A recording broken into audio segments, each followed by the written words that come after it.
Hello everyone, welcome to my Ganesh পুজোর blog.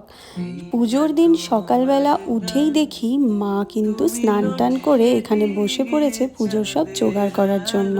ওই যে মা যেখানে থাকবে সেখানে আর মেয়েদের চিন্তা কিসের বলো।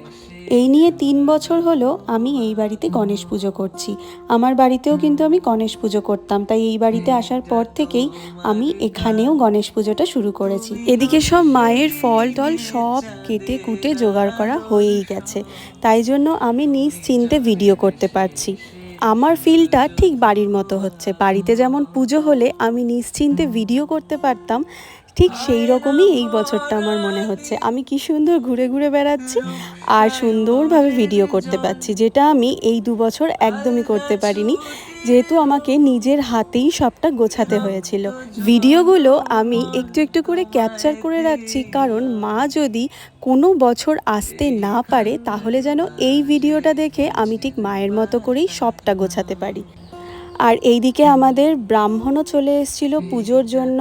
এসে কিন্তু উনি সব গুছিয়ে নিচ্ছিল, যেগুলো যেগুলো আমাদের গোছানো ছিল না। এই যে দেখতেই পাচ্ছ, এখানে কিন্তু ঘট থেকে শুরু করে সব কিছুই উনি গুছিয়ে নিচ্ছিল। আর এই তো এইদিকে তাড়াহুড়ো করে আমি শাড়ি পরে একদম রেডি হয়ে গেছি। খুব বেশি সাজতে পারিনি, কিন্তু যেইটুকু সাজা সেইটুকু কিন্তু ঠিকই সেজে নিয়েছিলাম, কারণ বাড়িতে পুজো হলে একটু সাজুগুজু না করলে কিন্তু একদম ভালো লাগে না। এইদিকে আমাদের গনু বাবাকে স্নান করানো শুরু হয়ে গেছে। ব্রাহ্মণ কিন্তু এখন গনু বাবাকে স্নান করিয়ে নিচ্ছেন।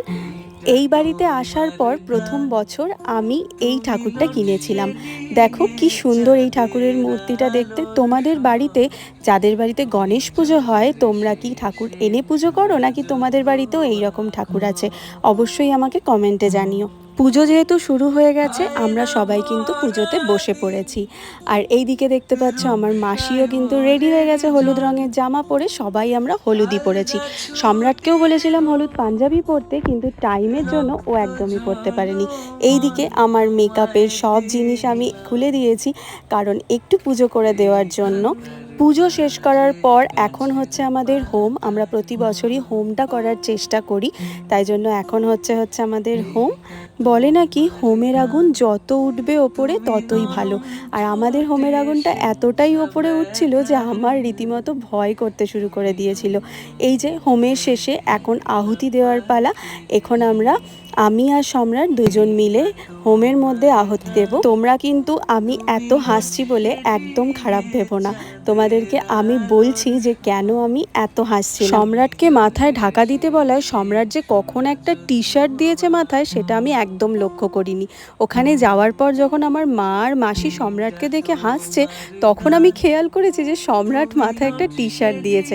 তো এটার জন্যই আমি এত হাসছিলাম। গণেশের কৃপায় প্রত্যেক বছরের মতো এবছরের পুজোটাও আমরা খুব ভালোভাবে কাটালাম। তো তোমাদের সঙ্গে পুরো ভিডিওটা শেয়ার করলাম। অবশ্যই তোমরা কমেন্ট করে জানিও আমার গনু বাবাকে দেখতে কেমন লাগছে। ভালো লাগলে অবশ্যই লাইক করে দিও ভিডিওটা। আবার দেখা হবে নেক্সট কোনো ভিডিওতে। চলো আজকের মতো সবাইকে এখানেই টাটা।